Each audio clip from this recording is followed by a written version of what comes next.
સુરતમાં પનીર બાદ હવે નકલી માખણના વેચાણનો પર્દાફાશ થયું છે। ભેળસેળિયા વેપારીઓ સામે એસઓજીએ લાલ આંખ કરી છે।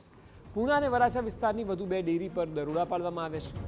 અમૃતધારા અને જનતા ડેરી પર એસઓજીની ટીમે રેડ પાડી છે। એસઓજી પોલીસે 143 કિલોગ્રામ નકલી માખણનો જથ્થો જપ્ત કર્યો છે। માખણના નમૂના લઈને તપાસ અર્થે મોકલાયા છે। નકલી માખણનો જથ્થો સીઝ કરીને વધુ કાર્યવાહી હાથ ધરાઈ છે।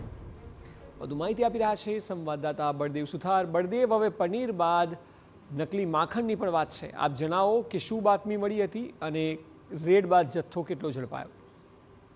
સુરતની વાત કરીએ તો સુરતની અંદર જે ડેરી સંચાલકો છે તે ક્યાંક ને ક્યાંક લોકોના સ્વાસ્થ્ય સાથે સીધા ચેડા કરતા હોય છે, કારણ કે નજીવા રૂપિયા કમાવા માટે લોકોના સ્વાસ્થ્ય સાથે જે ચેડા કરતા હોય છે, જે ચીજ વસ્તુ અલગ અલગ વેચાણ કરતા હોય છે તેની અંદર નાની મોટી ભેળસેળ કરતા હોય છે, જેથી જે પ્રોડક્ટ છે તે સસ્તા ભાવમાં પડે અને ઊંચા ભાવની અંદર જે વેચાણ કરતા હોય છે।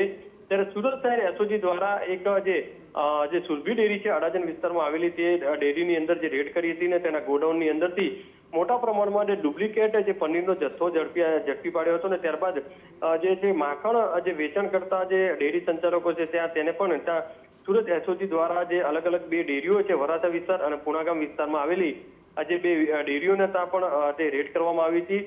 પુણાગામ વિસ્તારમાં આવેલી અમૃતધારા ડેરી અને વરાછા વિસ્તારમાં આવેલી જનતા ડેરીની અંદર જે રેડ કરવામાં આવી હતી, સાથે ફૂડ એન્ડ ડ્રગ વિભાગની ટીમને પણ સાથે રાખવામાં આવી હતી અને શંકાસ્પદ જે માખણનો જથ્થો છે 143 કિલો જે જથ્થો છે તે જપ્ત કરવામાં આવ્યો છે અને તેના જે સેમ્પલો લઈ અને આરોગ્ય વિભાગ દ્વારા જે છે લેબોરેટરીની અંદર મોકલવામાં આવ્યા છે। માખણનું વેચાણ થાય તે પહેલા એસઓજીએ ઝડપી પાડવામાં આવ્યું છે। શંકાસ્પદ જે રીતે લાગી રહ્યું છે કે આ અંદર ભેળસેળ કરવામાં આવ્યું હોય તે રીતનું પ્રાથમિક તારણ લાગી રહ્યું છે।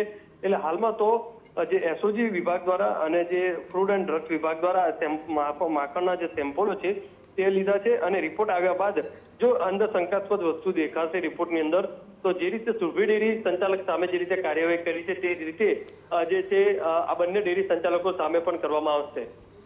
જી બિલકુલ, આભાર સમગ્ર માહિતી બદલ।